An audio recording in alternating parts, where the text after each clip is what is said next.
What's up, you filthy casuals? Welcome back to the Casual Shenanigans Gaming podcast, a podcast all about everything PC gaming related. Master Race! I like how you shake your head back and forth like an old lady in a Baptist church, just like, praise the Lord. PC gaming. Hallelujah. I'm one of your hosts, Germ Gaming. I'm joined by Dave, the not-so-evil Viking 13. That's me. And we are also joined by Mark, unless his Skype dropped out. Mark, you here? The poor man's Joel.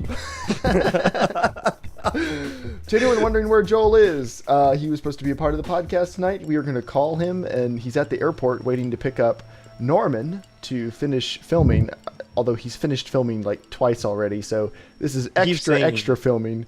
Yeah. I think all the Patreon money is probably gone at this point, but hey, he keeps bringing Steven back to film, so... He just told me yesterday how much he paid out of pocket to fly the lead actor back to film this weekend, and I think I cringed like with my face when he said it. I'm like, ugh. Yeah, Joel's a good guy. But I'm gonna try to call him one more time real quick. Oh wait, no, I can't. We're already doing the thing where we talk about him constantly while he's gone. I can't actually add him in without having to type his number in front of everybody. So, Dave, if you want to try to add him to the call, that's fine, but I can't do that. Okay. We have 2 bits of news, and I told everybody we were tweeting out that we had little bits of news, or cool bits of news. I'm not going to wait till the end of the podcast, like, come back at the end, or, you know, if you stick around for the whole thing, we'll tell you cool stuff. We're going to do it almost right up front. I'm going to give, like, an extra 2 or 3 minutes just for more people to get in. Dave, you've tweeted out that we're live, right? Yes. Okay, cool. Yeah, so just in case anyone else bleeds in over the next couple minutes, I'll wait just to do that. Big announcement, though. Well, no, not big announcement, but big thing. This is not one of the announcements, but this is an announcement. I'll stop talking about it now. Just do it. The Wanderers series finished today. DayZ the Wanderers, which has been going on for almost 8 months. Yeah. No, almost 9 months. No, right at 8 months. Well, 8 months would be January 8th, or would that Very be late term abortion. It started after Christmas in December. Okay. Mark. That's terrible. But yeah, anyway, DayZ the Wanderers, it's been a really fun series. We've really liked it. It's been very frustrating at times filming DayZ. I'm not going to pretend like it's all roses. DayZ sucks major butt sometimes. Something about trying to film a procedural story-based series in an unfinished multiplayer game is just asking for trouble. But I like telling the stories for sure. Like, our plan was from the beginning to have the Wanderers be like the before campsites, before vehicles, like before there's anything to do besides literally wander. Just have all that. Was not expecting it to be 8 months long, but there it is. I did laugh today. Like, I got a bunch of comments. Everyone's like, "No, it can't be over. Not like this." Don't worry, guys. Good things are coming. There will be more DayZ sometime in the near future. Is all we're going to say for now. Because honestly, the game it needs to. Some things ought to change so that we may enjoy it. Things like, gosh, wouldn't it be super fantastic if people couldn't lean through a wall and kill you from a long ways off? And gosh, wouldn't it be nice if admins couldn't just like restart their servers if they die, because they hate you? Little things like that because you wrecked their face. kind of color the experience. But to each their own. DayZ's still a fun game, and we're just going to take a little bit of a break for a while. There's a lot of ARMA that I want to play. But anyway, all right, so we do have 2 good announcements. The first is the next Casual Shenanigans Gaming community event, which is 1 week from today, almost to the minute, because it's going to be starting at 8 p.m. Eastern Standard Time. The Battle for Novo. We are going to get together 2 teams of you guys, and we are going to duke it out in Novo up north. Dave is going to lead a group, and I am going to lead a group. And we're going to be meeting at Novo at like 7:40, 7:45 on stable regular. Stable regular. Not experimental and not hardcore. Because we got like 4 different versions of the game now, so I just want to be super clear.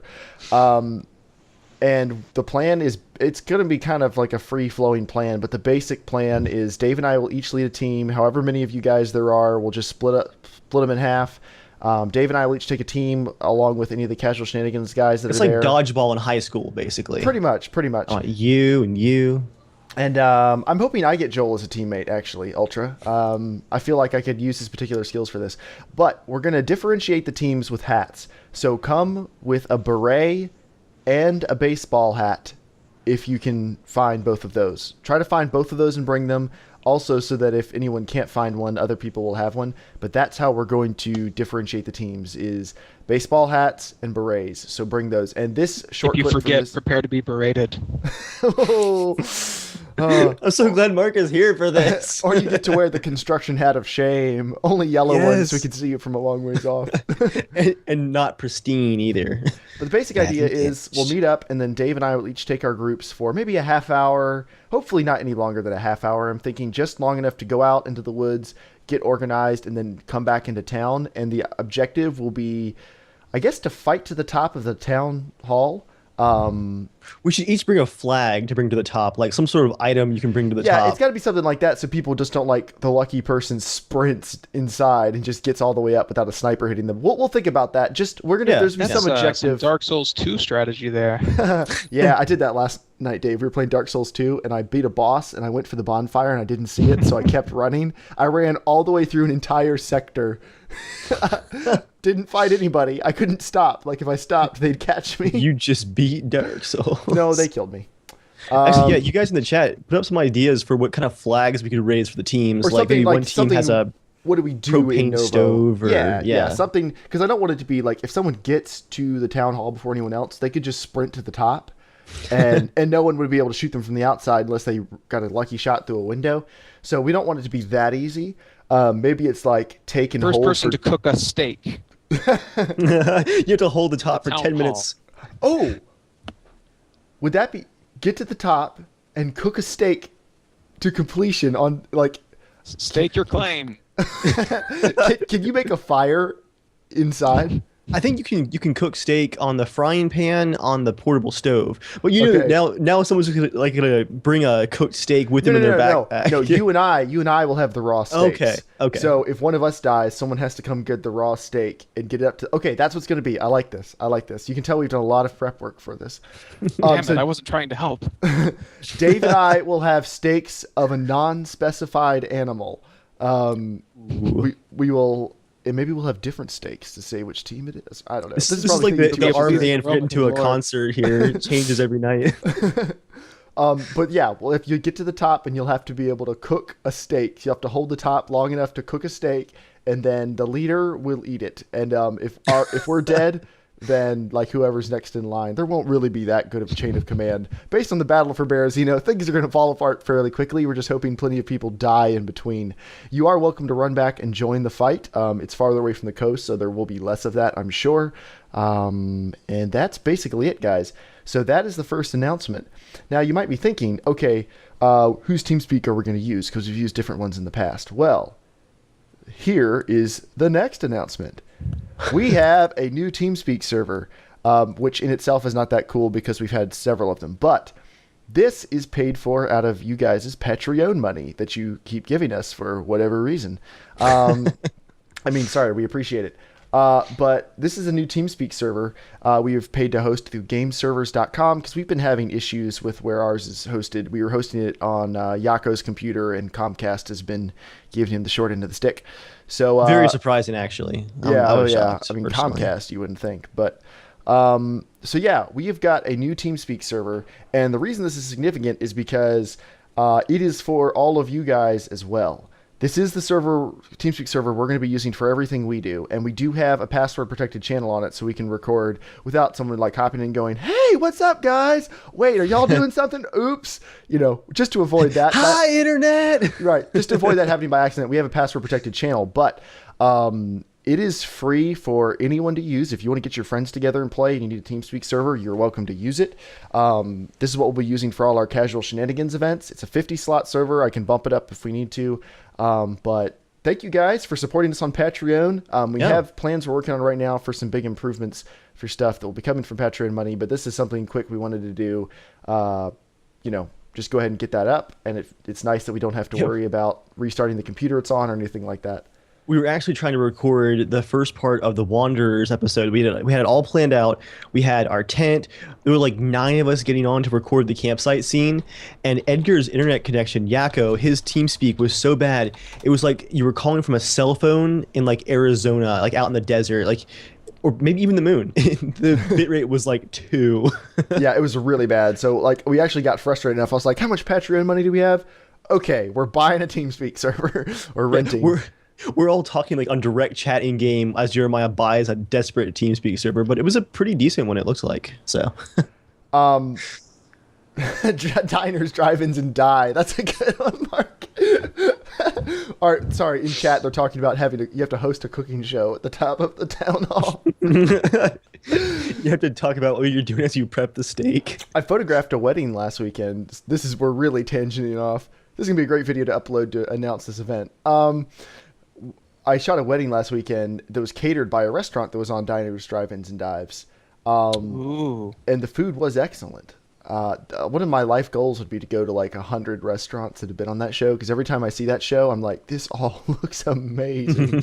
It's so bad for you. So that's the best way to kill yourself, essentially. When I decide it's time to go, I'll start. I'm sure that show will still be on the air. No, what are we kidding? Guy Fieri will be dead in 10 years. Oh, come on. The man's going to have diabetes. That's all I'm saying. He's going to have. Yeah.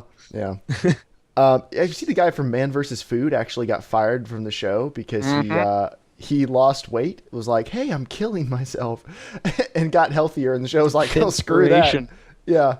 The show was like, yeah, that's not going to work, guys. That's not American. Yeah, they fired him. No, that's not why he lost his show. Oh, it's not? No. He posted a picture of himself after he lost weight with the hashtag Thinspiration, which is apparently a like rallying cry for people who are anorexic or something like that. And someone called him out on it, and then he like cursed them out and told them to go kill themselves or something like that. Oh, I didn't hear all this. Oh yeah. Yeah, it was more to it than just he lost weight. Oh. Yeah. Well, I feel bad Twitter costing jobs since 2007. Twitter is great the about first that. piece of information I've ever actually contributed. Yeah. So. No, there's been TV stuff. Oh yeah, that's right. I don't know how much of that's been on the podcast or just Mark hasn't. angrily screaming into TeamSpeak late at night. Friggin' Dexter. Oh man. Yeah. Okay, so that's our announcements. TeamSpeak server, I will be pasting that in chat, bookmark it. I'll also be putting it in the description or the show notes for this episode. You guys are welcome to use it for whatever you want. If you want a channel set up for you and your friends, like for a particular game you're playing, just let me know. If I'm not on TeamSpeak, just tweet at me and let me know, and we'll set it up. Dave, remind me to hook you up with an admin key. Sweet. I want all the internet power go right to my head. 24 minutes in, although it hasn't been 15 minutes since we started the podcast. Let's begin the podcast like we always do with the news. Well, announcements are news. Announcements are news. This is news about other stuff. Ignoring the rabbit trails. So I'm not really sure which of these news items are Joel and which aren't. So if we get to a Joel one, I'm pretty sure it's Joel. I'm going to mark Joel's in red. Okay, we're going to just make fun of them. Is the first one you or is it Joel? I guess that's Joel. I thought that was you, actually. Okay, we're skipping number 2, Dave, because I have no idea what that is and Joel's not here. And we're not going to learn about it live. Okay, John Romero. I did read this news story. John Romero, classic PC gaming, I don't know, main huge figure in the industry. Says PC is decimating consoles thanks to free-to-play and Steam sales. He says, that's what everybody's working hard on. People are spending a lot of time trying to design this the right way, he said. They want people to want to give them money, not have to. If you have to give money, you're doing it wrong. For game designers, that's the holy grail. And that is true. The PC is behind consoles in several things. No, wait, I'm kidding. That's not true. The PC's ahead on everything. Dave got concerned for a second. The PC isn't always as plug and play as consoles can be, but it's not because it can't do the things consoles can. It's because it lets you go so much farther and you can screw yourself up that way. Like a console is like a tricycle and a PC is like a motorbike. Like, they can technically do the same thing, but you'll probably kill yourself a lot quicker on the motorbike, but you'll have a lot more fun. But you know, if your mommy buys you a tricycle, you can play on that. But yeah, free to play is something that the PC has been doing right for a lot longer than consoles. And Steam sales have been doing sales better than consoles have for a while. Humble bundles, stuff like that. The PC is really doing really well. Part of it's because you can have whatever marketplace you want. Yeah. Oh yeah, I thought it was John Carmack. Kanan in chat says John Carmack. Joel wrote John Romero. Romero. That's the horror movie guy. Yeah, it's John Carmack. That's George Romero. George Romero. Yeah. What? Joel, what on the earth? Crap? Dave, can you fix that, please? A consoler wrote this news article. John Carmack. I was gonna make a George Romero joke when I first heard that. I was like, no, that's. I'm just not gonna do it.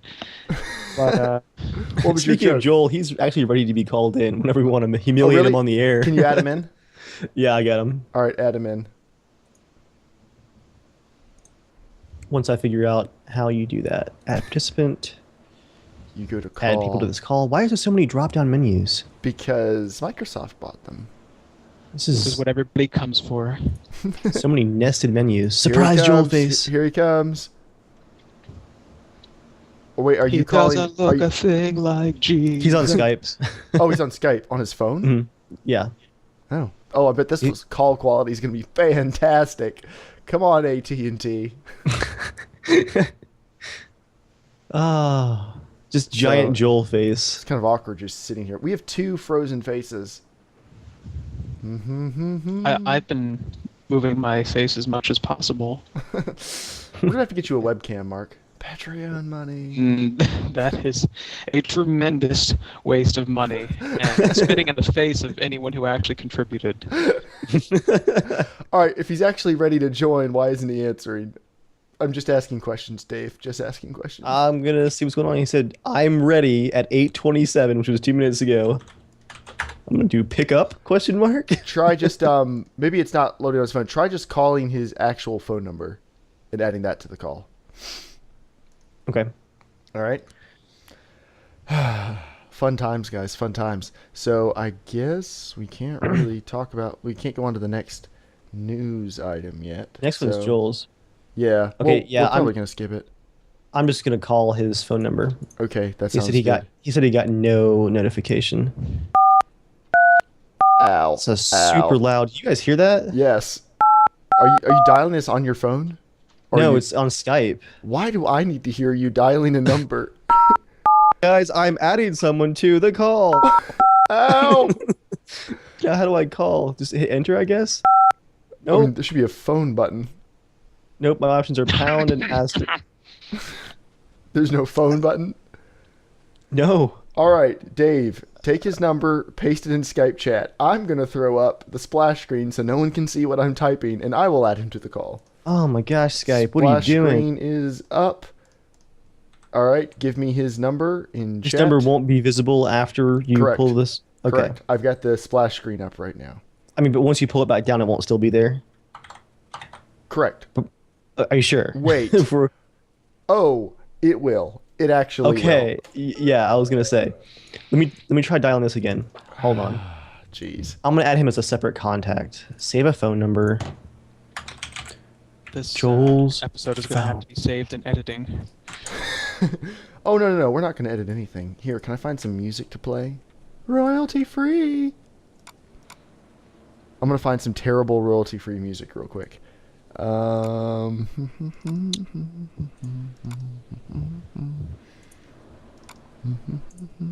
Skype. This is awful. Absolutely awful. You guys can't hear it, but people in chat will. Adding Joel's phone. This is from the Machinima Jazz Music Library. This is Awesome Call by Kevin MacLeod. Thank you for joining us for Casual Shenanigans. Now we have two Joels. This is madness. Joel, are Hey, you can here? you hear me? Yes, finally. Who the frick didn't is ring. John? It didn't- Like Joel. John Romero. Who is John Romero? What? You typed John Romero, says the PC. I don't care that didn't ring, Joel. We're moving on. John Romero says PC is decimating consoles. Did you mean John Carmack? I think it's someone else. No, I think it's someone else. It's John Carmack. Are you sure? Yeah, I mean, I just Romero, copied it straight from the link. George Romero is a director. I know that. I know. Well, there's other people that are named that too.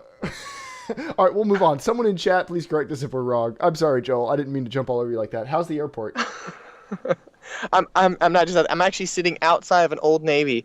I feel like I'm a creeper. Why? Because I just picked up some scripts from my wife who had them printed off earlier. So I've been running around like crazy. Do you know what I just bought?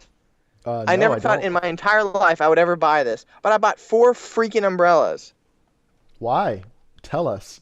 Because it's going to be supposedly raining like crazy tomorrow, so I'm just I'm just going with the punches. So I'm going to just it's going to be a rainy city street. Joel, you could never turn a phrase correctly. Like, you got really close that time. You got really close, buddy. What is it?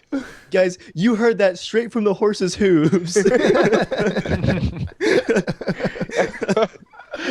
didn't hear the one I said the other day, though. I said, I was like, I'm just getting everything ready for Norman. I'm just trying to dot my P's and Q's. I was like, son of a gun! Oh, all right. Don't worry, Joel. We'll stop breathing down your throat now. Pierre Gosloss says John Romero is the long-haired Doom guy. John Carmack is the Doom guy, unless there's also a John Romero who works there. I don't know. Carmichael. John Romero. Let's just call him John Romero. Actually, okay, the co-creator of Doom is John Romero. So the creators of Doom are John Romero, and the founder of id Software who makes Doom is John Carmack. Okay. You were correct, Joel. Oh. All right, Joel, this next news item I think is yours. What is The Long Dark? Okay, let me, if I can just think again. I'm trying to remember what yeah. So it's a really hardcore survival game. I believe it's just single player. I saw it last week, I believe. I think that's when I put it on there, or maybe it was early this week. I forget who's making it. But it's a really stylized looking game. It's really interesting. But like literally everything is taken into account apparently with the game. But people who have played it said it's just absolutely incredible. It's just really, really immersive. It's a lot of like inventory management. So I was like, hey, Dave might like this. What? Inventory management? No, but if you haven't taken a look at it, check it out. It looks pretty interesting, but that was those were like the 2 things that I thought were just kind of interesting of last week. Other than, did you guys hear the really cool rumor? I don't know if you already talked about it, but Dota 2 and Source 2? Yes. Did you already talk about it? We haven't. It's like a couple items down. We can go and talk about it now because I know you're excited about this. So the Source 2 tool set has been released, or what exactly is happening there? Yeah, it looks like they just like soft launched it because it looks like, and the people that were like, there's been a lot of developers, so I was kind of trying to follow it, and they said, yeah, this is it. This is at least part of it.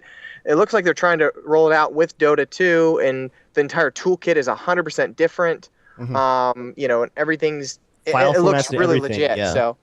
Yeah. So it'd be interesting to see, Gamescom's coming up, I think, the 12th or 13th next week, I think. It's next week, yes. Yeah, next week. So, and Gamescom is getting really, really big. So it's not as big as E3 yet, but it's getting really close. It's very close to E3 now, at least you're gonna be, for Europe especially. I think the amount of people is there, but I think it's like the amount of like publicity for it is definitely not there just yet. But it is getting close. But anyways, bigger games are being shown there, so...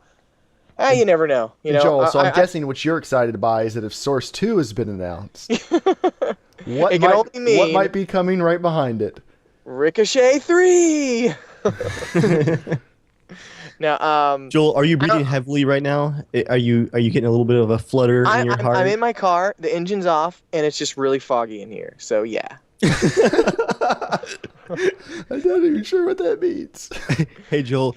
Source 2. So, I'm like drawing a little heart on my window. Lighting effects all over my body. The shaders. File system. Well, if there's anything to count on, like, okay, Unreal, is it Unreal or ID Tech 6 or whatever the heck is for... No, the new Unreal Engine, that's what it is. Okay. Dude, Unreal that new 4. Unreal Engine looks insane. Have you guys seen it? Mm-hmm. Tell me you haven't seen any graphics that look anywhere close to that. Joel- Well, in any game. Joel, did you say what Unreal game? Tournament or Unreal, Unreal Engine? 4. Unreal 4. Whatever that, like they were showing a little bit from The Unreal engine. Engine, like Unreal Tournament 4, but they were just showing environments, and it just They're looks different absolutely things. insane. Well, Yeah, it does look really good, but it's still shots right now. Now I have seen. No. There was video of it. You didn't see that? I'm not sure if I'm thinking of the same thing you're thinking of. Then I've seen still shots. I've seen video of another Fortnite, which is running in Unreal. Yeah, think I've seen no, it's videos not of that. that It's actually it's literally like 6 or 7 seconds of it. I mean, But it it was- looks really good. I'll give you that. Yeah, the developers were showing off some of the gameplay of it, just with some of the weapons and stuff, Mhm. and even from their dev mode. I'm just like, holy crap! This is what games are gonna look like down the road. Like that was it looks like leagues above anything I've ever seen. It was pretty insane. Cool. You guys should check it out. Look up the developer. There was like a commentary talking about something about the next Unreal. Cool. All right. God. And then Joel, how long do we have you for here? You have me for as long as you want, because Oh, actually, Steven's plane got delayed a little bit, so he'll be coming in. Can I pick the closer next story to then? Seeing 9:40. Joel's on the phone. Yeah, go for it.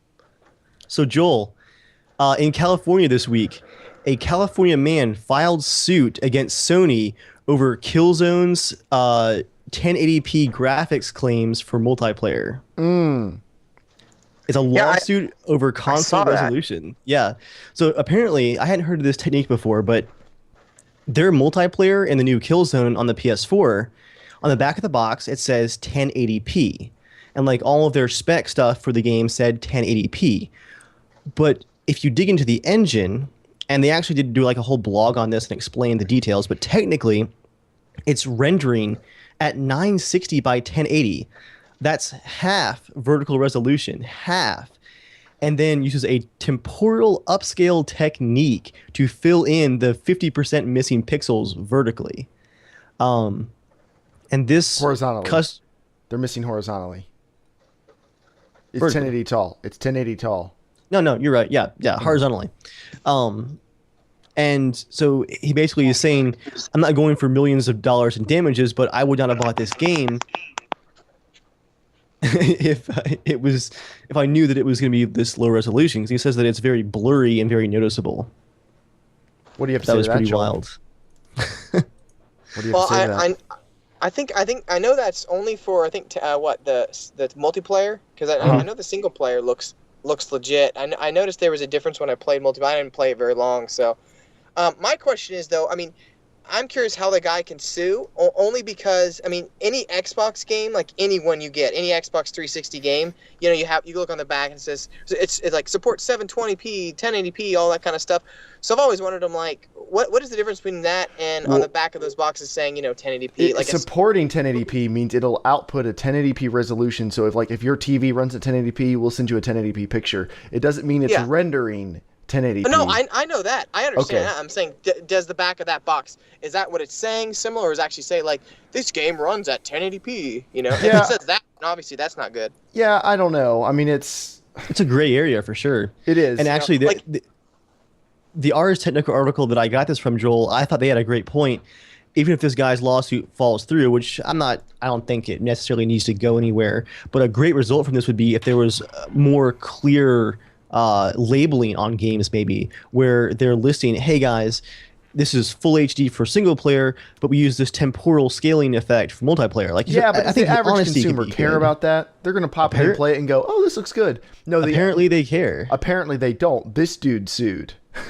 Most of the So people why who was that guy playing Killzone, by the way? Is that explained?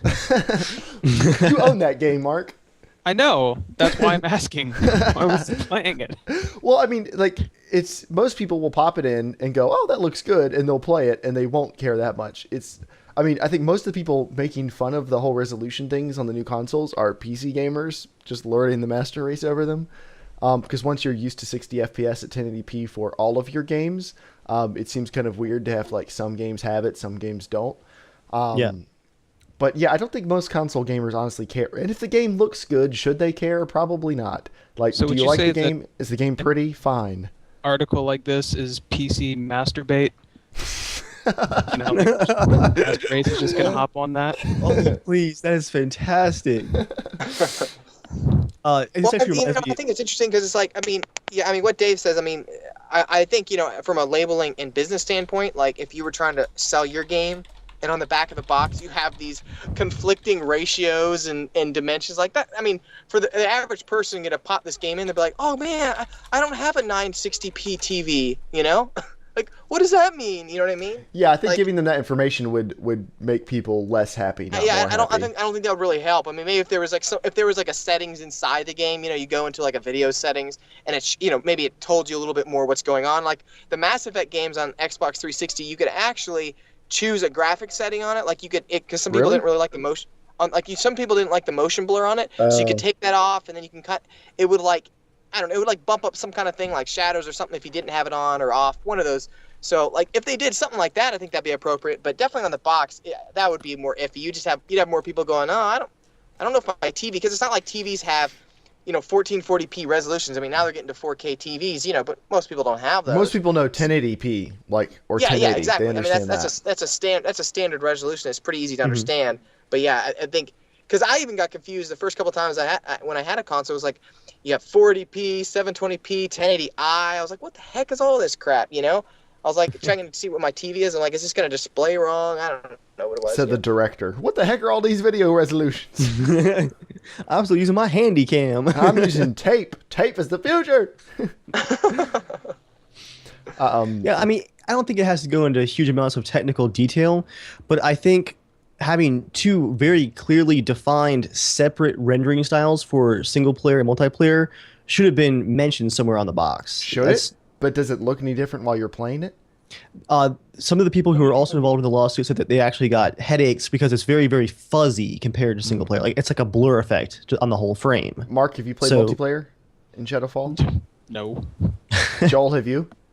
Yeah, I have. Honestly, I honestly didn't tell that it was that. You just said that you noticed it was different. Like 5 I know, minutes ago. but I'm saying, but not enough from like, oh, I'm gonna care. It's like maybe. Well, you noticed a difference. Well, so someone, someone who noticed when I played Modern care. Warfare on the PS3, I played like 100 and something hours of Modern Warfare multiplayer, and I could tell it didn't look as good as single player.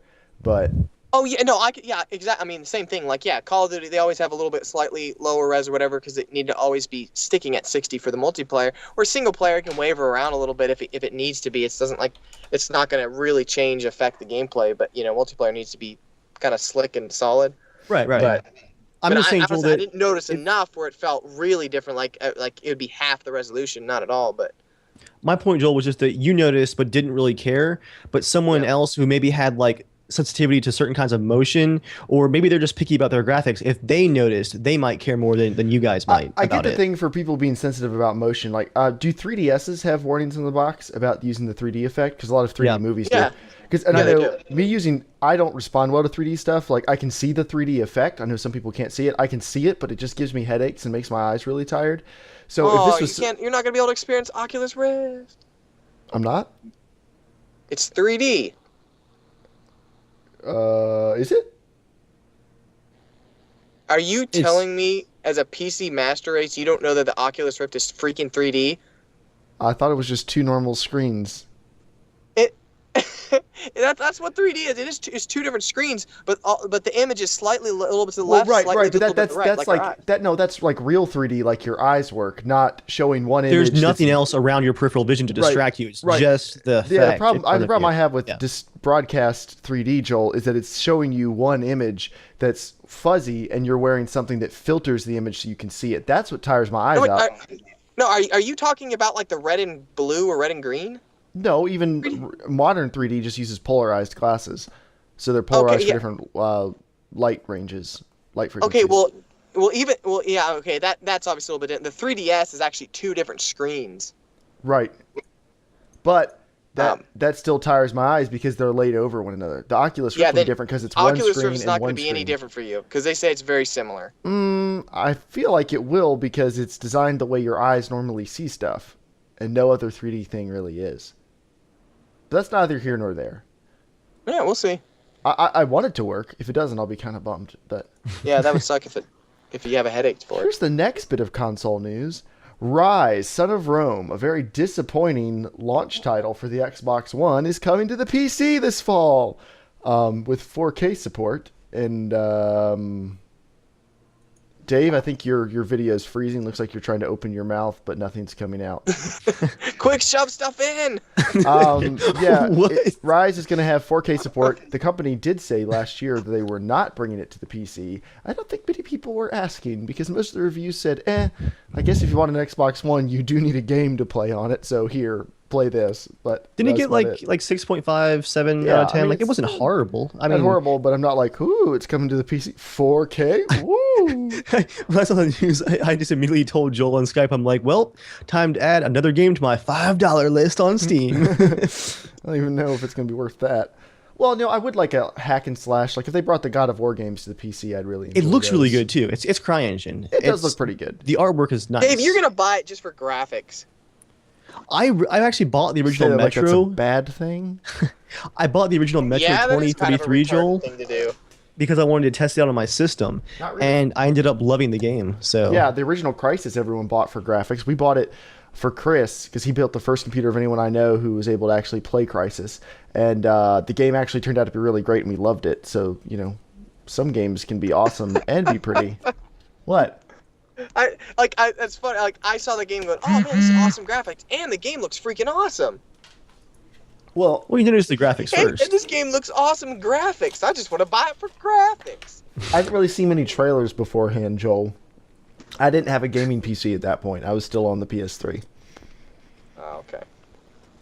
All right. I didn't. Dude, you had a console before I did. Besides, Joel, you played through Really? DRS there. What's that? When did you get your I see- first console, Joel? Hold on. Okay. Let me finish this here. Joel, you played through DRS there and liked it, right? Yeah. It's like almost all graphics. It's a very slight amount of story, and it's just like an exploring journey. Dude, that is so different. That is It's so pretty different, but I think No, it it's still fits. No, there's one thing. I wouldn't buy Dear Esther if it was an RPG, awesome looking game like Dear Esther, and it was like 120 hours MMO or something, Fair just to point. see what the graphics look like. No, I the game would. looked really interesting. I was interested in the gameplay, not exactly the graphics. No way, not at all.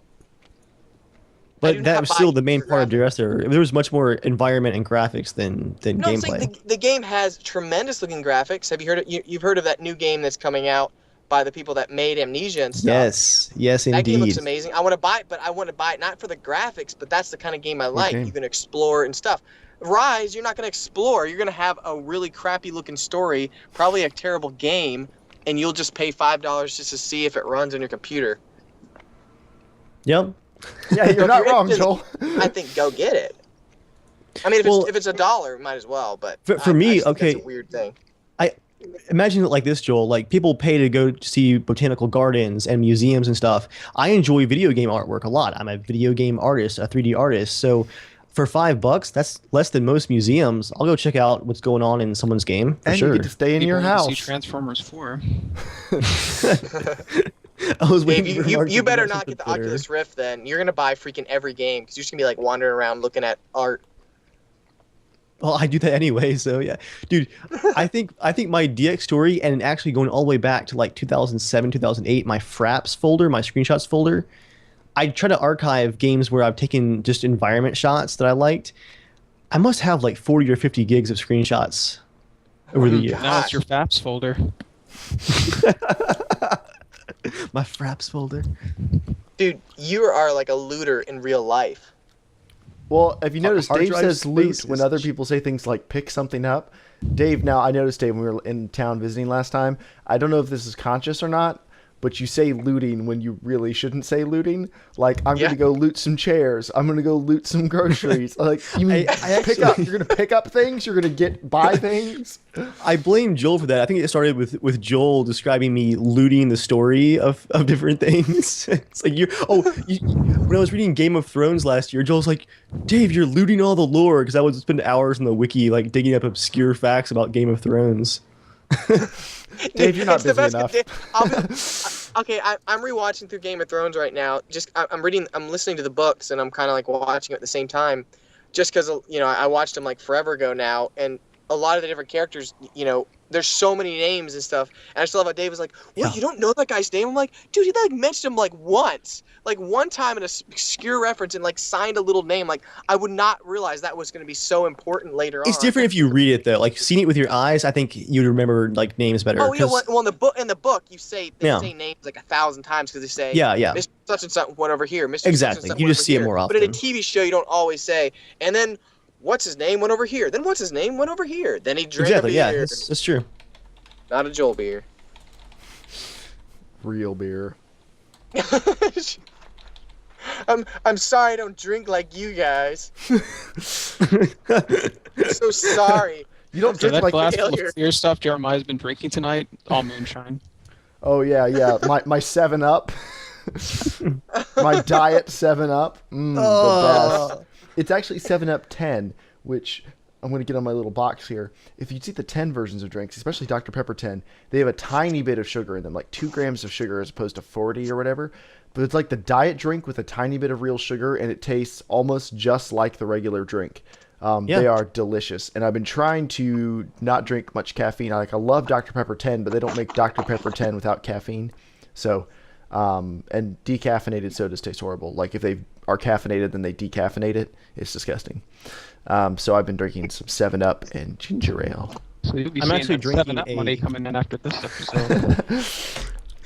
I'm drinking a hard Dr. Pepper, an actual corn syrup Dr. Pepper. Ooh. This is my second soda in 2 months. Yeah, I thought you didn't really drink soda much anymore. What happened? Daniel left these after the camp out. And The ones you left outside all night, the 100-degree heat, are you drinking them? they were actually out there for about 2 weeks on the front porch before I'm like, he's not coming back. But yeah, I've Dave, been drinking- you looted that soda. You see where I got it from? But yeah, like I've been drinking this thing for like almost an hour now, and I doubt I'm gonna finish it. It's so sweet. I just can't do it. Once you get used to it, to not drinking real soda. Who, Joel, what are you doing to your Yeah, Joel, what are you doing? Stop Joel, rubbing it on your face. Something's trying to force its way into our world. Did you hear a weird sound? Yes. Okay. It just means my phone is breaking, like literally breaking. You got this phone after you broke the last one. No. I just replaced the screen. Oh. Well, But it's never been the same. it sounds like a rubbing noise, like you're rubbing it on your face. I thought briefly that a cop had just found Joel in a foggy car outside of Old Navy and he was about to get tased on the air. You don't understand, sir. We were talking about Source 2. Stop resisting. Officer, what do you think about 960p? Ah! Okay, next news item. Activision says that, what's the guy's name? Activision CEO and President Eric Hirschberg says there's been an industry-wide decline in pre-orders and Call of Duty is not immune. Hallelujah. People shouldn't pre-order games anymore. Unless it's The Witcher 3 because you get a ridiculous amount of crap along with like $20 off. So there's that. As reported by GamesIndustry.biz, in a post-earnings conference call, Hirschberg told investors that you guys can see the same thing we see industry-wide, which is that there's been a sort of secular downturn as it relates to pre-orders. We think that's happening due to a number of factors. Things like increased digital consumption, particularly on the next-gen consoles, titles being widely available on day one, and the decline overall for demand of software on the previous-gen consoles. He said Call of Duty is not immune to this, but he still thinks it's going to lead the curve on pre-orders. This is good. People should not pre-order games. When was the last time you couldn't get a game on launch day? And this doesn't count console launch day. No, even on console launch day, the games were very available. It was the consoles that weren't. Yeah, When's the last time? The last time I was in GameStop, I forget what the game I was. Oh, I put down money for Destiny. I think So I have a copy that I pre-ordered for it, right? And and they all they're trying to get other sales, and I know some of the guys there, and they're like hey, is there any other games you want to pre-order for such and such? It comes out Friday, whatever. I was like no, I'm worried. He's like, it might sell out. I was like, no, it won't. And he's like, yeah, I know. We're supposed to say that. I actually did get the last copy that one store had of Resident Evil 4 when it first came out, and I couldn't find it anywhere else. That was like 10 years ago. Yeah, I know, but I'm just saying it has happened 10 years ago. Well, I was with a guy in college. We went to get Halo 3 at midnight, and he did have trouble getting it. He pre-ordered it, but he like the store he pre-ordered it in sold more copies than they actually had because they figured some people wouldn't show up. So he was one of the very last ones to get it, and most of the stores in the area were completely sold out. But like, it's so stupid. I think that was the last game. That'd be 2007. That was the last game I'm aware of that you actually had to pre-order. I pre-ordered Call of Duty 4, Modern Warfare, and I pre-ordered Grand Theft Auto 4 just to be sure I could get them on day one, but they had plenty of copies each time. I mean, I bought Grand Theft Auto 5. GTA 5 was sold out the first day. I mean, but then they had it next day. Not in, all right, so we bought it, Joel, launch day at the beach. Yeah. And I was able to pick it up in another Walmart like at 11:30 that night. Oh, really? Oh, okay. Yeah, without any problem. Hey, you lived in the middle of nowhere. Not really. It was the biggest Walmart on the East Coast when it was built like 10 years ago. Oh, okay. I pre-order on Amazon just because it'll get there the day it comes out. And Well, that's the only reason why. On Amazon, that's a little bit different. Like you're pre-ordering, but really what you're doing is guaranteeing that it'll show up at your house on day one. I don't really see that as a pre-order so much as, well, it's a literal pre-order. You're just ordering it ahead of time so that as soon as it's available, it shows up at your house. Not because you think they're going to sell out. Yeah. But, yeah. Anyway, Call of Duty. Yeah, what was it? I was listening to the podcast. I think it's the PlayStation one that IGN does. I really like those guys on the podcast. Yeah, that's really. I like that one too. Beyond. Beyond. They made me laugh because they were talking about some game and all the pre-order bonuses, and they were like, man, I feel like every time it's like, and such is Uncharted is coming out, and you can get the pre-order bonuses, and he just goes, ah, like, okay, just stop it, games, just stop it. It's just, Pretty much. It's just crazy. I mean, it's Joel, like, can you scream, just stop it again, please? stop it! If anyone ever makes a soundboard of this podcast, please include that. Okay. Once again, Joel's in a steamy car at night in the rain, screaming, "Stop it!" out in the parking lot. my hands against the window. It's all foggy. All right. Doesn't need to be. But what type of music is that, Joel? We're going on an adventure. I like it. It's weird porn music. That's all I'm going to say. Okay, next news item. GameSpy shut down. Correct, Dave? GameSpy shut down. Are they all the way shut down now? They're gone now. They're gone. Sure, yeah. Well, and we'd heard before they completely shut down that it's okay, guys. ARMA 2 and ARMA 3 and everything, they're going to move over to Steam servers. Everything will be fine. You know, we're not really losing anything by the GameSpy servers going down. Well, we went to play some ARMA 3 the other night and could not get our privately hosted server to come up. Apparently, the GameSpy server still worked for authentication or something, even when you're hosting your own server, because it was impossible for us to host our own server. So we've had to go out and find another third-party app to set up a VPN so we can all play ARMA together. And guess what? Bohemia didn't really say anything about it. I was able to find a forum post where someone said that someone from the company acknowledged that that was a problem. And by acknowledge it was a problem, it means awful. No one can play ARMA 3 hosting it themselves. You have to play on official servers or officially hosted servers right now. That's stupid. You know what's even dumber is the fact that GameSpy is now switching over to GamesCake. So sorry. What? I'm so sorry. GameSpy. Yes, no, I get it. You know, I tried to hold that one back, but... Did you? How long, Mark? 2 seconds? No, I held it in from the second you said GameSpy. And he released it upon us. He pushed it out. As soon as you said dumb, I was like, there it is. There's my green light. I'm tagged in. I got this one. Please I think we have our phrases here, Joel. If I loot things, you push things out. I think All we right. lost Joel. Yeah, Joel, you here? Yeah, I'm here. Oh, he just wasn't amused, apparently. Yeah, I'm here, Dave. Try again I'm here later. for you. I'm staying with you. All right, stay with me, Joel. All right, so Crytek, I think we announced on the last podcast, Crytek apparently has had some money problems. They have not become like the giant big engine everyone wants to use like they thought they would, or CryEngine hasn't. This is literally the headline of this news article. Crytek CEO claims he was, quote, surprised by employees unhappy about payroll delays. Really? Were you? Not paying people? You thought they weren't going to be unhappy about that. Crytek CEO Savat Yerli insisted the company does not need to downsize, and he's claimed that he's surprised that some employees were unhappy about not being paid on time. He says, I was surprised and upset a little bit that the intention of us keeping together everybody upset a few of them. But I understand that situation, he said. Some people live in very tight financial planning. That's their own privacy. They can do whatever they want. Those guys, when they get under pressure, can become emotional.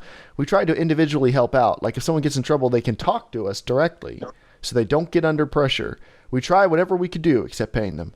But we can't make it right for everybody. Well, you could pay them. That would, he claims that Crytek was never in danger of bankruptcy. It doesn't need to downsize. Like, he comes across as saying, like, we did everything. Some people, like, they just, they don't plan far enough ahead to just not get paid for 6 months, you know? Like, some people yes, you should have an emergency fund saved up. But still, it's not like those people aren't morons for thinking their employer was going to continue to pay their paycheck. Like, yeah, it's a kind of an assumption. If you're at your desk 5 days a week, if you're working, for a month, they should pay you. Yeah, you should be able to expect that paycheck. Since you can fire them with no warning, like you ought to at least pay them while they're there.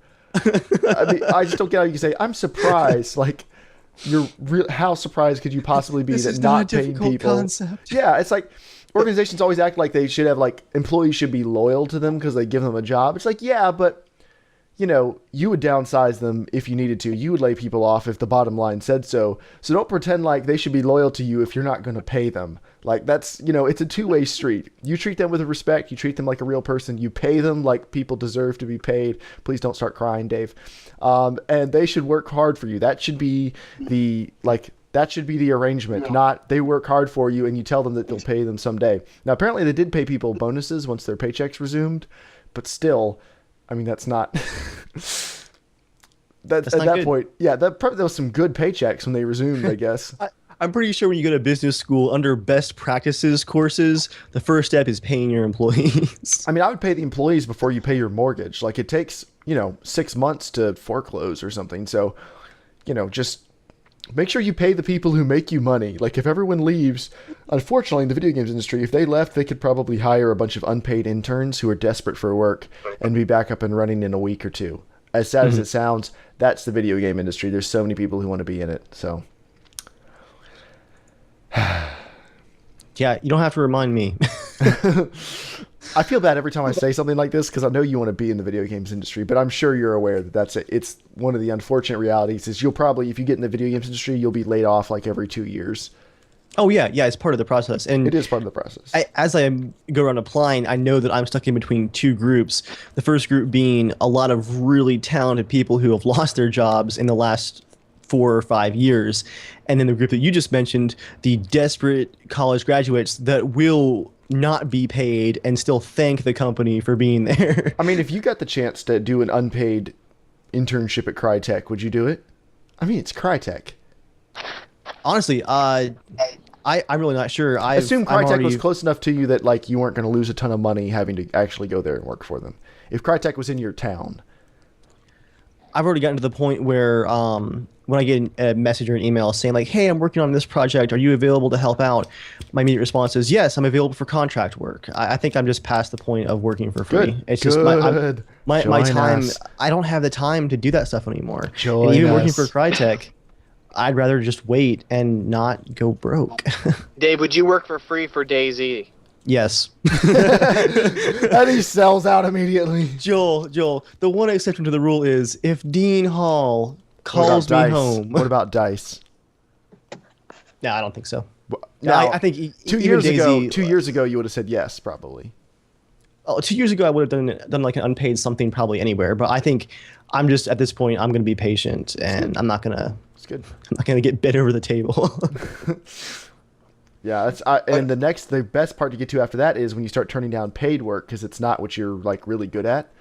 Mm-hmm. Like I get offers to do stuff on a decently regular basis, but a lot of it's people just don't really like 100% know what a graphic designer is. So they're like, this sounds like something with computers that guy probably does, and they're like, hey, you want to make us some Flash animations? And my first thought is, no, I don't.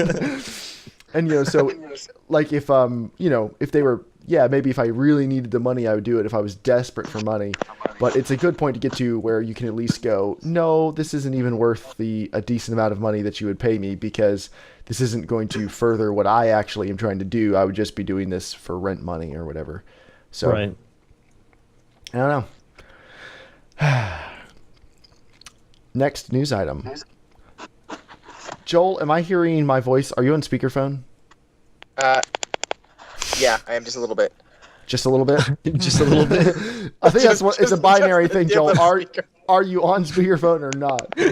I hear you clicking the volume button, Joel. I know what you're doing. You're like, are you on speakerphone? I hear click, click, click, click, click. Sorry. Okay, I have to be on that. I didn't realize. I'll turn the volume down. Why so don't you guys just pick get yourself. headphones? Do you have an earbud? Just stick an earbud in your ear. My backpack's with Jonah. He's in a sound room back at where I work. Okay. You almost said it again, Joel. You're really you're just gonna accidentally say your address one day. I don't even care. I don't even care. If I'm much do if you I'm not that care? popular enough, go for it. Find me. I'd love to talk with you. Have just a cup of coffee. I think popular is maybe not the right way to think about that. Open casting call for killer type. Right? Yeah. Popular Guys, we got an slash. easy one for you. Does his skin look soft enough to wear? Ultra Grunt, I didn't know you did session musician work. Send us a link to some of your music. I'd love to hear it sometime. Okay. I'm sure you'd love to hear someone else. Oh. Wait, can I ask Dave something real quick? Oh, Mark. Okay. Can I ask Dave something real quick? Yes. Dave, would you move tomorrow to work on DayZ if the equivalent of getting paid here, that's what you got paid over there, you got paid $50,000? You'd have to move tomorrow. What was the middle part of that again? I'm just saying, would you You- move you pay the tomorrow? US to work on equivalent of DayZ, but you get paid $50,000. $50,000. So imagine you get paid $50,000 where you live here, but that's whatever the equivalent is over there. But that's kind of the amount you made. But you have to move tomorrow. I'm pay still. for a hamburger on Tuesday for a hamburger today. Oh, Dave, So this is what Joel you're said. yeah, If- help me out here, Jeremiah. If Crytek said we'll pay you $50,000 US per year to come work on DayZ, you have the plane leaves tomorrow. Would you say yes? Yeah, absolutely. Okay. Which 50 grand is pretty good money. That's not it's more than Dave gets paid now. Yeah, Joel. Would you like a 60% raise and go work at your dream job tomorrow? I guess. Yeah, you're not too far off. No, I did the math. Yeah, Joel. Honestly, I would go to Prague and work on DayZ for what I'm earning now. Easily. Yeah. I was just curious if you would up and just go right tomorrow. You'd be like, all right. Yeah.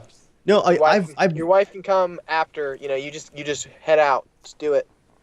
Well, we talked about this years ago when I first started applying. I am ready to pack up in a few weeks and head out if need be. So, anyone out there who needs a 3D artist, environment artist, love me. Dave, we're gonna do the Dave Z thing. We're gonna get your name known somehow.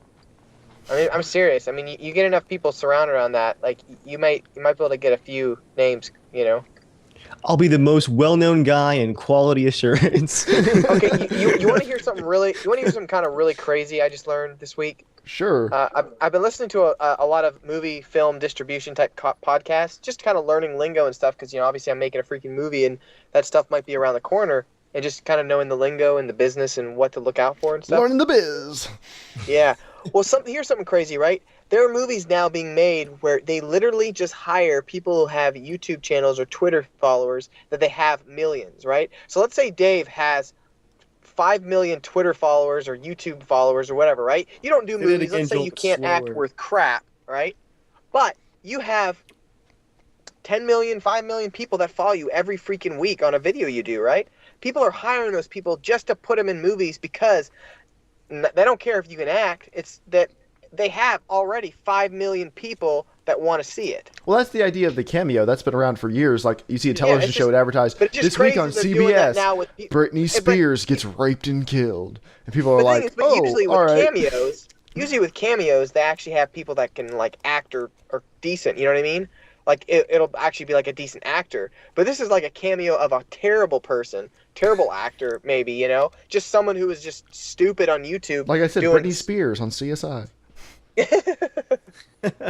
Or Justin Bieber. She was on How I Met CSI. Your Mother. She was? What? Yeah. Yeah, Justin Bieber was on CSI. He got shot by the police. I don't watch CSI, but I saw that clip on the internet because everyone was sharing it going, look. The death was really bad. Like, it was so horrible looking. Yeah, that's why they do it, is it does make sense. And the YouTube people, like, they're new enough to the industry. They're like, be in a movie? Sure, I'll do that. That sounds fantastic.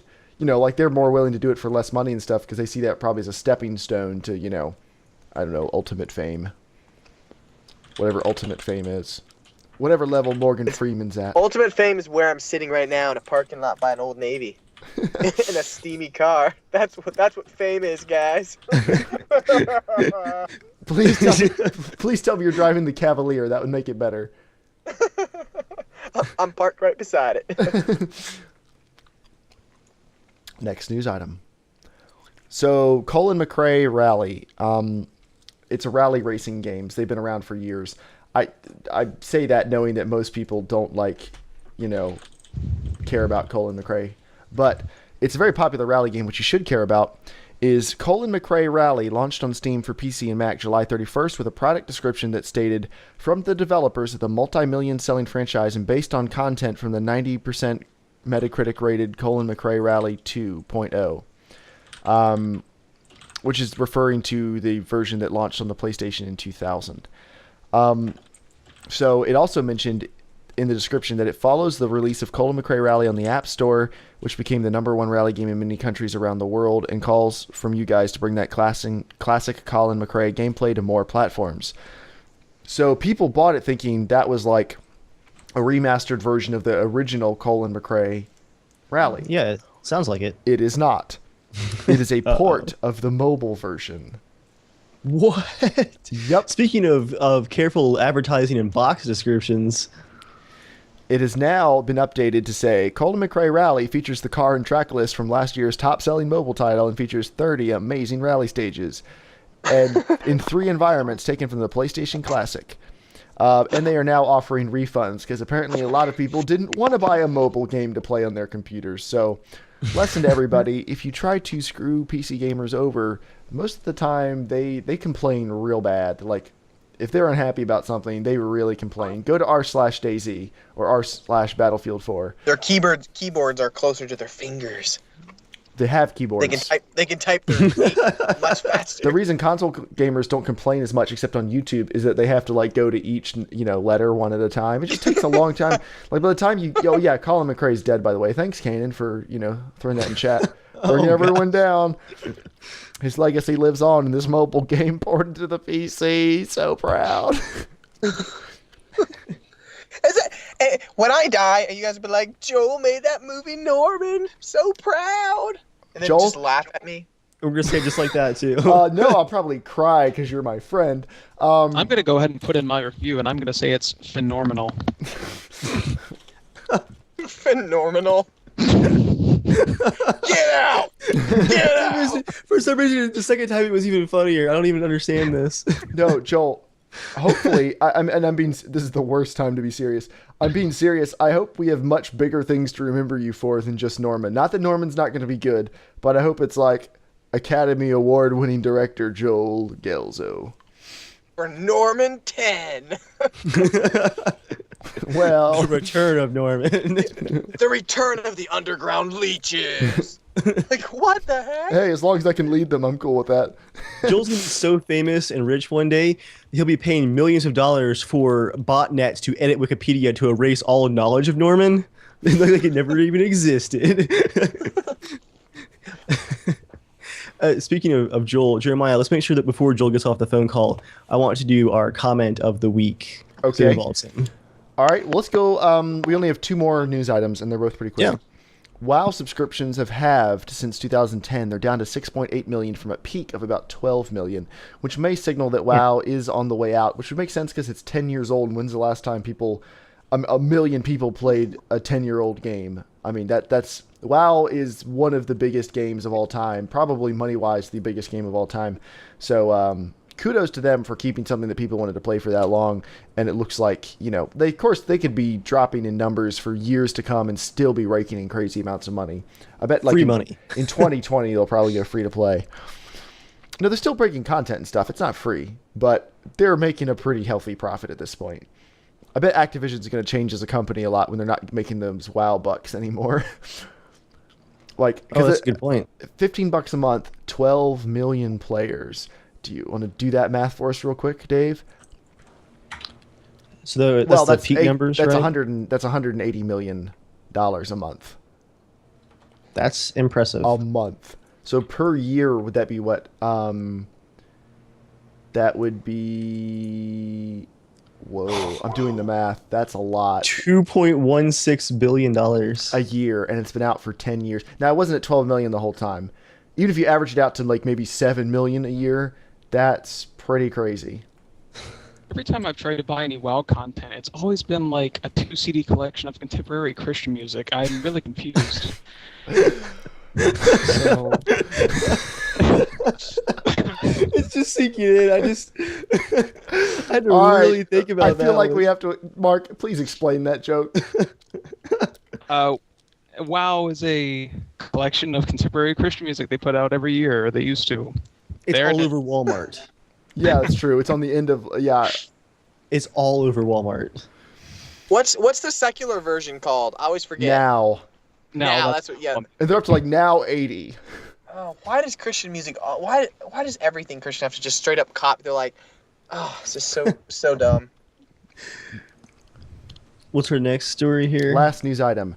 SimCity has a free trial offer on Origin now. You can play for 2 hours or 4 hours. You can save. It's really short. It's 4 hours. 4 hours. Yeah, but your save that's long enough to figure out that there's not much to do in that game. I think it's long enough to see most of what SimCity has to offer.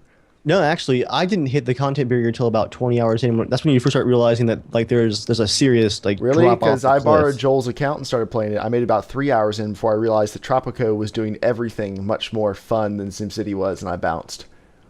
That was 3 hours in. I'm afraid to look at my current hours on SimCity. There was a lot of idle time where it was just on 4x speed, earning money.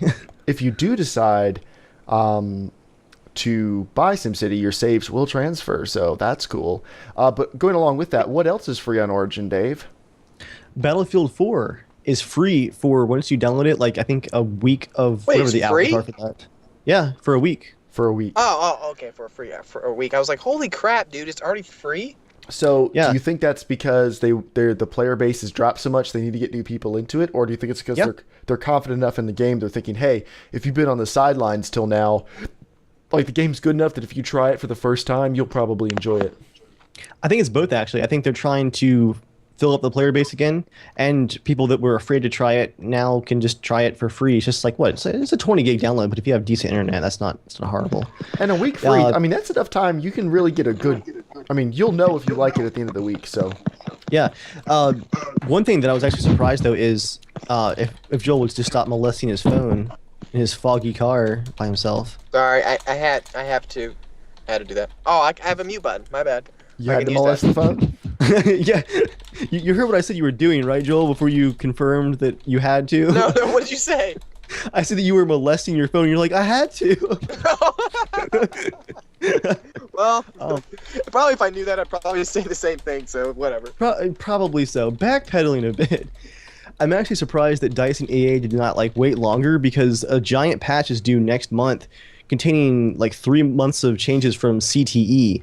And Edgar and I have been playing CTE just here and there, and honestly, the game is very different compared to the current version.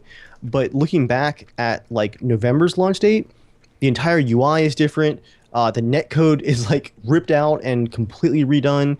Every bit of animation has been tweaked. Every gun has been rebalanced. Every vehicle is rebalanced. They're moving incoms and objects and redecorating things in the maps. Some maps to have more rock decorations. They fixed clipping issues. The game's almost finished now. Man. But really, if they would even just wait one more month for this, CTE is looking really, really solid. And I've even seen people that were furious with their experience of Battlefield 4 coming back to CTE. because they've been so impressed. So it's like almost up to Battlefield 3? You know, you say that jokingly, but I think Battlefield 4 will always be just below Battlefield 3, even if they continue this for 6 more months and it's so polished by the end. Just because I personally have problems with some of their design decisions that are part of the game. Yeah. I think there's too much bloat, too many certain walkout Levolution was weapons. just dumb. It's fun. It doesn't hurt anything. It doesn't really add anything. Yeah, I'm just saying like it's not a bad thing. It's just kind of Actually, there. it takes away from the game, honestly, because all it is you get this stupid vibrating effect. Something falls down, tons of freaking noise on top of the trillion explosions. And the game is just like it's just a messed up crate. It's honestly, I think Battlefield 4 is way more annoying and worse than Call of Duty. Well, Battlefield 4, yeah. Call of Duty is a much more fun game to me for multiplayer than Battlefield 4 is. I enjoyed Battlefield 3. It worked pretty good. The maps were pretty decent for the ones that we played on. Conquest, or no, Conquest. What's that? What's the one with the? What's the one we always played? It's the one with the main big tower. That's the one we always played. Caspian Border. I love that map. Yeah. Because it was like, hey guys, let's play on some Caspian Border. So you can fly freaking jets again and tell us how awesome you are. Guys, call in air support. Let me help. Oh man, I do miss jets in Battlefield 3. Like Battlefield 4, I feel like I can't wreck face as easily just because there's so many things that can come after you.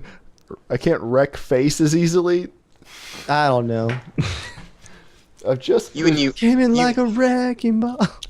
Dave, you're sounding like a youths. Using their words. All right, and an hour and 6 minutes after we started it, the news is over. So, Dave, why don't you do comment of the week, the part of the show where Dave goes out to, he puts a little fawn out to pasture, and then all the baboons descend out of the trees and beat the fawn to death and scream things at the house. And Dave writes down some of the things the baboons scream and then brings it to you guys for enjoyment. And then I fling them at your screens. Jeremiah, I want to edit every single one of those now together. Your intros for Dave's comment is one of my favorite parts of the podcast now. they are pretty fantastic. Scraping the bottom of the subway's crap house. And I don't remember that at all. I don't know how you get that. I start talking and then I stop once I've made an analogy that sounds kind of like a YouTube comment. Yeah, actually, the world into his brothel, then he licks the floor clean and spits out the last, the best bits of what he found. Oh, now I feel dirty. This one's actually on the season finale of the DayZ Wanderers, and this made me snort out loud at work. This is pretty good. And I'm going to give a shout out to our actual commenter here. This is a comment from the Alexander Pants on my channel on that DayZ Wanderers finale. And he says, I can't have a series finale without my majestic spirit animal Joel. Great series, though. Good job. Majestic spirit animal? Majestic spirit animal. That can't be right. So congratulations, Joel. I know what animal I would be. Oh, okay. Welcome to 90 Seconds with Joel, the part of the podcast where Joel talks about... No. This is not my 90 seconds. This is just me responding to that because I have a 90 seconds. Oh, you do? Okay, all right. This is just responding. I mean, if he's going to freaking call me a majestic... whatever, what did he call me? I feel like one of those things from Harry Potter. I feel like I'm from Harry Potter, the little Patronus. I would be a freaking loon. That's what I would be. Why would you be a loon, Joel? Because, okay, they were like in the old... not really. Because no one would want to spend time with them. Do you remember they were in the Bugs Bunny cartoons? No, I don't. I barely watch any Bugs Bunny. Oh, they were in the Bugs Bunny cartoons. At least I think they were. I think it had that Marvin the Martian in it, and there was these really tall, like, green guys with, like, long beaks and stuff, and they were creepy. I think they were from some another planet, but I think they were called loons. That's what I want to be. All right. I want to be large and threatening, like Jeremiah. I'm large. I'm not threatening yet. Give me time. Give me time.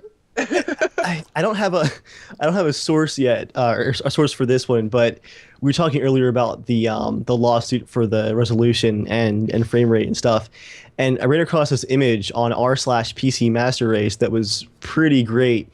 It was a combination of 2 YouTube comments, so you know it's got to be good.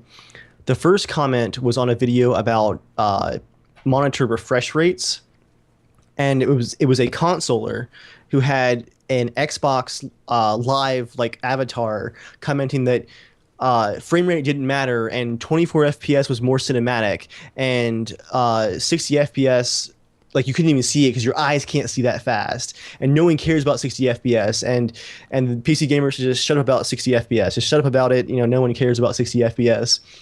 And then it was a comment from like 2 weeks ago when Last of Us Remastered came out. It was another consoler who's like, this game looks so much better in a 60 FPS. This is the ultimate experience. I can see all the detail now. It was just like side by side. It was just beautiful. That's my comments of the week. Cool. All right. Joel, if you're going to have to leave soon, do you want to do your segment before we go on to mail time? We have a lot of mail. Yeah, sure. Yeah, I'll do this and then I'll head out to the airport. Welcome to 90 Seconds with Joel, part of the podcast where Joel just peels off a little slice of whatever stupid thing he's thinking about at the moment and throws it at us so we can all nibble on it. Yeah, I'm usually doing a lot of stupid things like trying to further my career by making a movie. Blah, blah, blah. Sitting in a foggy car in an Old Navy parking lot. I don't know if that's furthering your career, but you're paying your way through law school. You're paying your way through law school. I should be at home in a dark cubicle playing hours upon hours of games and working on my YouTube channel. That's what I should probably do. Joel, stop working on independent films. YouTube is the future, bro. With just a few years of constant effort, you too can have 1,800 subscribers. Okay, so this is gonna probably fail, but I think Chris is a big band. They probably not. What? Chris, I'm leaning on you heavily for this 90 seconds. Okay. Chris? Yeah. Who's Wait, is it Chris? Mark, it's. Dang it! I'm so sorry. I always make a mistake. Wait, you know Chris? All right, do you know who Chris is? Yes, I do. You guys' Now, voice you know, sounds similar. Chris, who's played with us for like 2 years, that Chris, and then this is Mark, who's an entirely different person. I know, but you guys sound similar. All right. Well, he's on a cell phone, I don't guess. think so, but it is what it is. Okay. I'm sorry, Mark. Yes, Mark, master of wit. Simpson, eh? Okay. So we've been watching some Whose Line Is It Anyways, and I thought I found a few little funny kind of scenes from the hat that I thought we should just attempt. It's gonna be really terrible, but since I already know them, you guys have to do them. I might add in a little bit here, but I found them. I found some that would work well with just vocally, doing it, so audibly. So you guys ready? So just if you come up with something, you have to come up with the best answer for this, okay? Okay. So I think it's actually called the world. Anyways, so it's just scenes from a hat. It's just a little quip, and whatever comes to mind, okay? All right. Come on, Jeremiah. You and your crassness. I know you should be good at this. Okay. Are you guys ready? Yes. Things you can say about your local bar, but not your girlfriend. The place is still hopping at 2 a.m. The taps are clean. What? The taps are clean.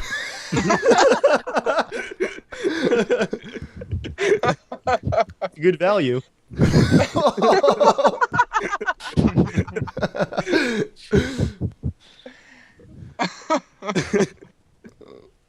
Good value. I love everyone there.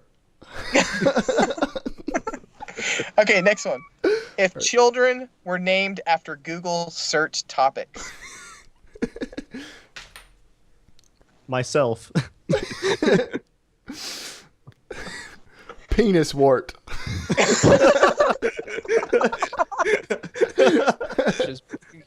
What would you say, Mark? It's 5 inches big. I see a theme. Well, it's a Google search, so. Obama Muslim, spelled wrong. Well, there's a middle name right there. It's perfect. Muslim. Okay, next one. Surprises found on the top of Mount Everest. There's a Starbucks here?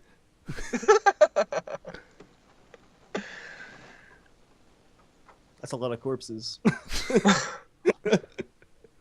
Most of the corpses aren't at the top. Oh, how much of that sucked? You got to the top of Everest and died? Well, I don't know. It'd be a pretty nice way to go out. But at the same time, you'd probably feel like, wait, I did the hard part. All I have to do is go down. And oxygen gone. I got nothing. Yeah, I got nothing for that one. World's worst business slogans. Wow, I've seen some of these in person. Yeah. Okay, it's in quotes, and it says, quality is our guarantee, in quotes. Like, who's saying that? You can just say it. You're not quoting somebody. I always wanted to make a company just called, like, Pixelated Designs. Just something that was totally off, like, Blurry Images Productions. Pixelated Vector Graphics. I once saw on a just local like Mom computer. used to make. I once saw a computer repair shop that on the sign outside it said quality service every time, but only quality was in. Joel, every podcast. Podcast. That was No, that was a truck that was because about my to run battery's dying. Can you plug your phone in? I plugged my phone in. That's what it was. Okay. Every It time, vibrates Joel. when I plug it in. All right, I accept you. All right, was there one more, Joel, or is that it? I got two more. Last two. Okay. Times you should never try to sound sexy. Number E7. We're taking you now at the DMV desk. Number E7. I was going to do the DMV too. That's fantastic. Why do we both think of that? The least We sexy all place in the knew world. Our dear friend Jeremiah, he was a good man until he was eaten alive by that pack of loons. But my penis is really big. I feel like Maybe it worked really well. Mark's been reading how to be sexy in the wrong place. Go up to the girl, say, hey, you want to have this be a surprise date? I got one for you, Joel.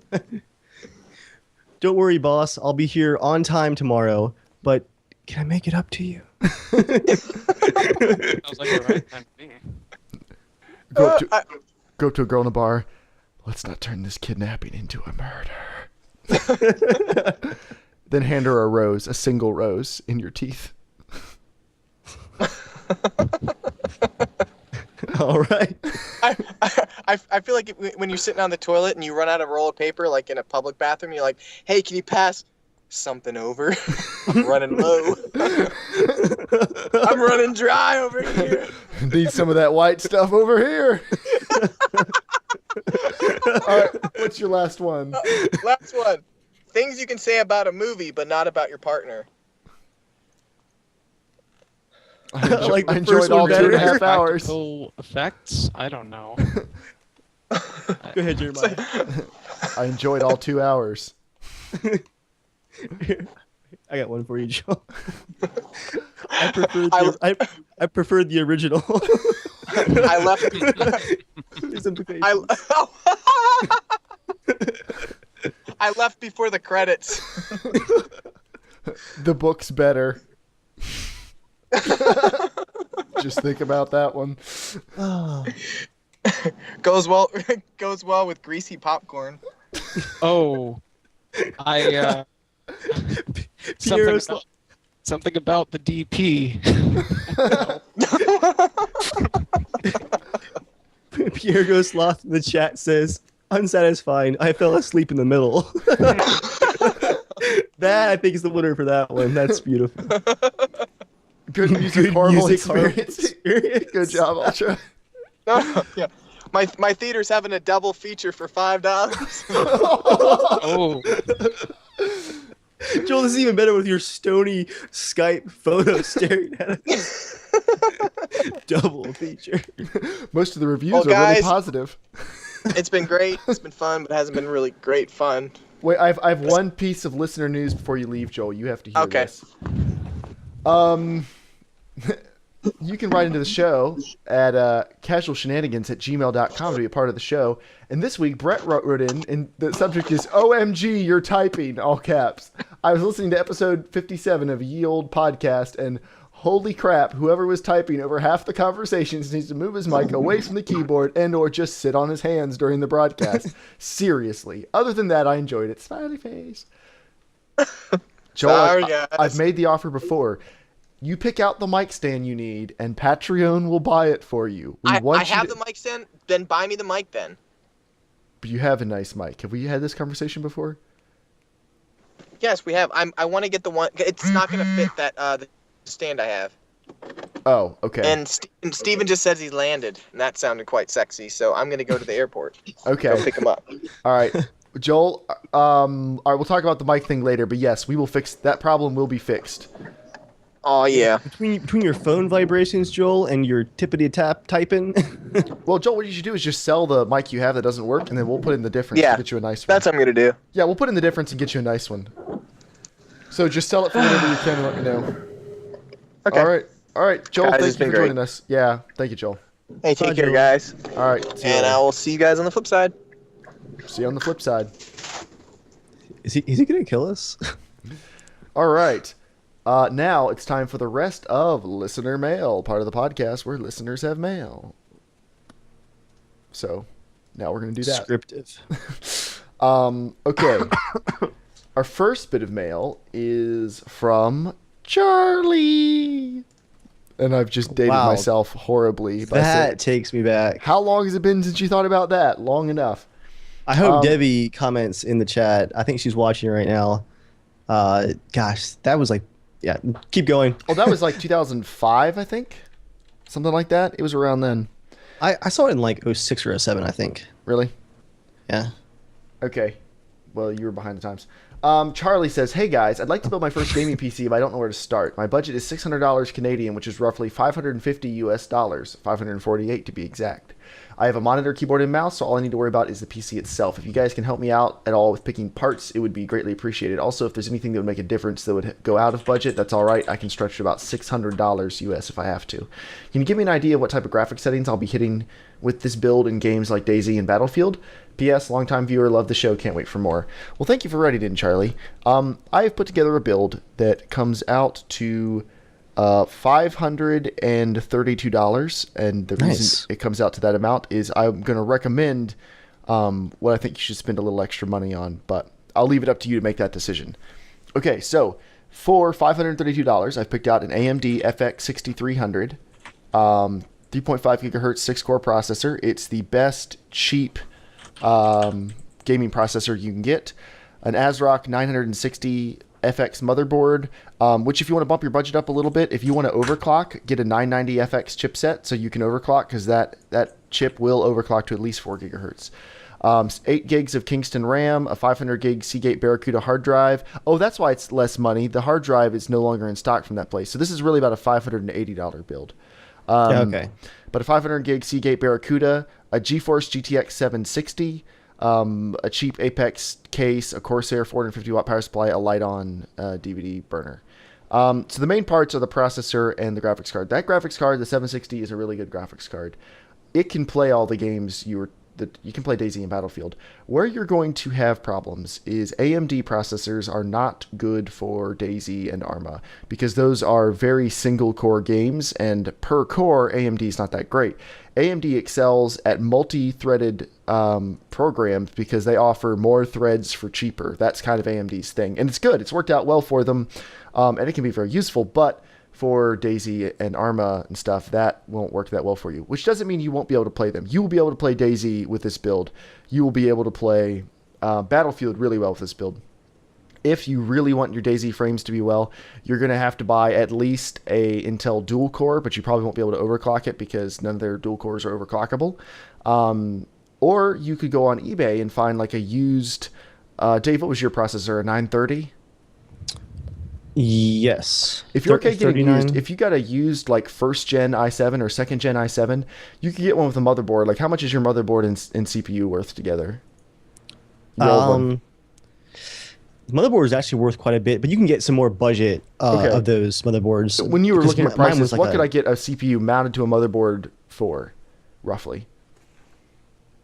$150 for Okay, a so- good motherboard and CPU. So yeah. for the price of this 6300 and the ASRock motherboard, he could get a an i7, which would be awesome for ARMA. Even a first gen i7 would be awesome for ARMA or DayZ. So you can do that if you want to get used. If that's not really an option, then I would get that AMD. If you have any follow-up questions, please ask, and I will be putting this link to this build into the show notes. All right. Next person is French Fries, longtime listener. He says, hey guys, huge fan of the podcast. I built my own gaming PC in February and caught the attention of my friend. He's looking to build a gaming PC to run DayZ, Battlefield 4, and Gary's mod for under $1,000. We put together this build to meet his needs and budget and hopefully last him a while. What changes would you make to the build? What would you do differently with his budget? And the real question, will there be pooping in DayZ? He's been with us since episode 1 then. Oh, man. Okay, so the build we still don't know the answer to that question definitively. We don't, I just realized after almost 2 years. Yeah. Go ahead. Okay, so his build is an Antec GX500 mid-tower case, an Asus Z77 1155 motherboard, an i7 3770, not a K, just a 3770, a GeForce GTX 760, a Corsair 750 watt power supply, 8 gigs of G-Skill RAM, and a 1 terabyte Seagate Barracuda, and that comes out to, it won't show me. Hold on. It comes out to $989. Okay? So, Dave, what stands out? The main parts of this being the GTX 760, the Z77 motherboard, and i7 3770. Can you copy and paste that for me? I don't have the email up. Absolutely. I will send it to you through Steam. Okay. I do better with numbers when they're all like in alignment. Yeah. That makes sense. Okay. So the first thing I see while Dave's looking at it, and I did put together an alternate build of what I would officially recommend. If you're not going to overclock, the 3770 is a good processor, but if you want to be able to overclock, that one doesn't overclock because it's not a K processor. So if you're not going to overclock, you can get a cheaper motherboard. You don't need a Z77. I also don't see any reason why you should need a 3770. Because nothing you're doing sounds like you really need hyper-threading. I have a 3570K, and I'm fine. I would like to have a multi-threaded processor, but that's just for video editing. That's not for gaming. For gaming, I don't need it. Dave, do you have any, before I put together the build that I put together, do you have anything to add? No, actually, very great points there. I think you covered all that stuff. Okay. So it sounds like I'm totally not paying attention, but I am. I agree with all the things that were just said.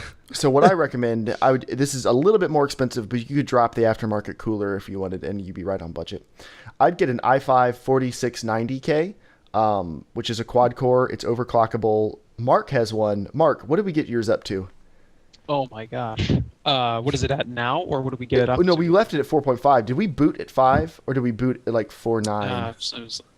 Was it 4.9 or 4.8? I think you got a little bit of a sweetheart chip. I don't think they're supposed to really go that high, but it was decently stable at 4.8. It was just hot. He could still use it at 4.8, but 4.9, it wouldn't go. So he's back at 4.5, and there's really diminishing returns at that point. Oh no, only 4.5 gigahertz on I know. 4 different cores. So anyway, a 4690K, a Cooler Master Hyper 212 cooler for overclocking, an Asus Z97 motherboard, a Kingston 8 gigs of RAM, a SanDisk 128 gig SSD, a Seagate Barracuda terabyte hard drive, and GTX 770, and then a Corsair 750 watt power supply. That comes out to $1,039. The big differences are it's a processor with no multi-threading, but you can overclock it, a small SSD that'll hold Windows and a couple games, and then a regular hard drive for the rest, and that makes a huge difference in the overall usability of the computer. And then a GTX 770 is a significantly better GPU than a 760. And for all of that, you're really only spending $50 more. So that's what I do. Also, you could drop your 750 watt power supply down to a 650 or even a 500 if you wanted to, just so you feel like you have options. Good brand, though. I would recommend. You would? You would, Mark? Yeah, I said you didn't ask what I would recommend. What would you recommend? Strangely enough, everything you said. Mark, you have the best computer here. Shut up. Okay. Next bit of mail. I like that we have so much mail. Please, guys, write in, even if it's not like a question about computers. I love getting mail from you guys. This is fun. Okay. Levy writes in, "Hey guys, since you are so knowledgeable when it comes to PC gaming, I was wondering if you guys could give your input on what I should do with my next upgrade. Mostly, should I just buy a new CPU or GPU? I don't have much experience. Here are his current specs.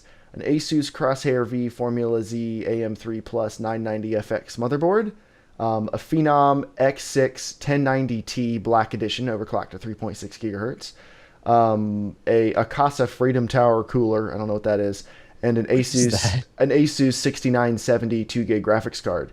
He's looking for an upgrade because in ARMA 3 he gets 40 FPS on low, and DayZ standalone is like stop motion. I'm looking at upgrading my CPU to an FX 8320 or 8350 and getting a better cooler. I've not looked into GPUs really, since my friend told me that my current GPU is good enough for now, but if I were to buy a GPU, I've been thinking about the R9 280X. Thank you for taking your time to read this. It's worth mentioning I can't afford both at the moment. Within a few months I should be able to upgrade both. Current budget would be 300 euros, about $400 US.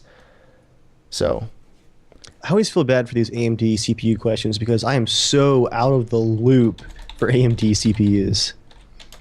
Hold on. Oh, wow. Actually, I was reading his thing on one monitor while typing a reply on the other, and it actually was all spelled right. Okay.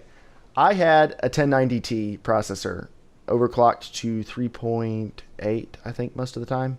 It was at 4 for part of the time. I think it was more stable at 3.8. And I upgraded to an FX 8350. And my ARMA DayZ performance did not change at all. And the reason for that is the 8350 is really a 1090T with 2 more cores. Fundamentally, it's basically the same thing. Which is great for video editing because it's about 20 to 25% faster. It's a significant difference for that. And being stock 4 gigahertz, if you can overclock it to 4.5, you can get decent per core performance out of it. But it does not help you in ARMA or DayZ because those are mostly single-threaded games, so having more cores does nothing. If I were you, I would do what I did and made the biggest difference is I would buy an Intel processor. That's the first thing I would do. If you're okay getting used, I'd buy a first-gen i7 like Dave had. If you want an easy-to-find processor that you'll be able to find a really good one for a good price with a cheap motherboard that everyone supports, an i5 2500K is the solid iron workhorse of quad-core processors. It came out Hall of Famer right there. It definitely is. That thing is a beast. Easily will overclock to 4.5 gigahertz. I don't think I've known any of them that won't. A buddy of mine, I think we got his to boot at 5.2. It also was hot above 5 gigahertz. We backed it down, I think, to 4.5. But it's a legendary processor, and you can get that with a motherboard for probably the price of the 8350 by itself and maybe like $220 total. Overclock that thing and you will be set for DayZ standalone and ARMA. And then if you're still getting slightly lower frames, you can look into a graphics card upgrade. A 6970 is not a terrible card. You should be able to play ARMA 3 at least medium to medium high settings. Same thing with DayZ. Like you ought to at least be good for medium and probably high on most things. But I would definitely not stick with AMD. I'm saying that as a fan of AMD. I've owned so many AMD things. I would absolutely 100% switch to Intel for the games you want to play because you'll see a massive difference. Switch to Intel and overclock it. You could even switch to an Intel dual core and overclock it if you wanted. Just don't get a Core 2 Duo, get like an i3 or something, which you can't really overclock. But yeah, that's what I would do. So please write back in if you're having any questions about that. And our last bit of mail is Chris, aka Boy Blinky. I thought I was Chris. He says, hey, Mark, you'll always be Chris in my heart. In Joel's mind. Hey, and in Joel's mind. I want to go to a dual monitor setup, and I don't really know anything about monitors. They'll be used for gaming and movie watching. The computer is running an R9 280X graphics card. The budget, and Dave, that's the equivalent about of a GTX 770. Yeah, I'm a little more familiar with their graphics cards compared to their I didn't want CPUs. to presume. The budget is about $500 to $600 for both monitors. Any suggestions? First thing first, that is a pretty generous monitor budget. Yeah, seriously. So, Dave, since you prepared for this one. Yes. No, let me bring up my tab full of research and not my Google search tab to Google help monitor buy. Pierre Sloth actually just wrote in chat, Dell Monitor Master Race. So, Dave, I guess you might as well tee off with that because that's literally what you said, I think. Yeah, both Joel and I are big fans of Dell IPS screens. Never been a fan of Dell's hardware. Sorry. No, there's 3. Sorry. I mean, Dell makes business hardware, so, whatever. But man, their screens are nice. Let's actually look at Slick Deals. So I've got a Dell. Well, our first thing you should say is if you're okay with 60 hertz, if you don't want 120 or 144, and if you don't really know much about monitors, I'm going to guess you don't care about 120 or 144 hertz. If you want a good 60 hertz monitor, my Dell 23-inch 1080p IPS monitor with a super thin bezel, and the whole monitor is maybe, gosh, I don't know, a half-inch thick. You can get that monitor for 130 to 150, depending on if it's on sale or not. It's a gorgeous monitor. You can get 2 of those for under $300, maybe $350 if you just can't find them on sale, and you would be absolutely set. They're 23 inches. If you want larger than that, you're going to want to go to 1440p. You don't want to go up to a 27-inch 1080p display. I have one sitting right next to me as my third monitor. It's great for like watching movies and stuff while I'm working on things, but for graphics work or for gaming, it sucks because the pixel density is pretty low and you can definitely see pixels.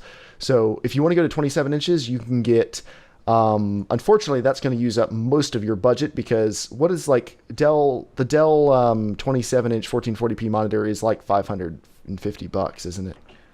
Yeah, it's pretty expensive, I think.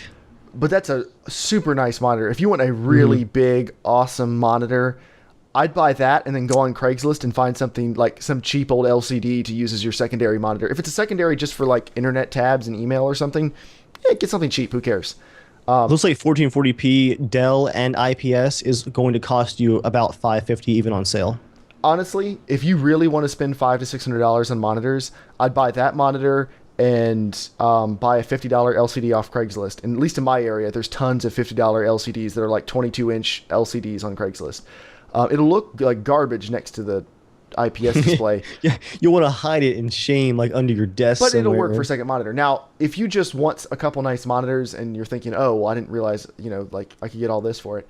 Honestly, you buy 2 like 23 or 24-inch Dell IPSs for $300 to $350, maybe $400 if you get the ones with the rotating stands and stuff. They're beautiful displays. They'll both match. They'll look gorgeous. You will be happy. Asus also makes really nice monitors. Their professional line's really nice. So that's something else to look into. Dave, just out of curiosity, what is an Acer 1440p monitor going for? Let's consult Slick Deals once again. $400 on Newegg for an Acer 1440p IPS. Acer's not bad.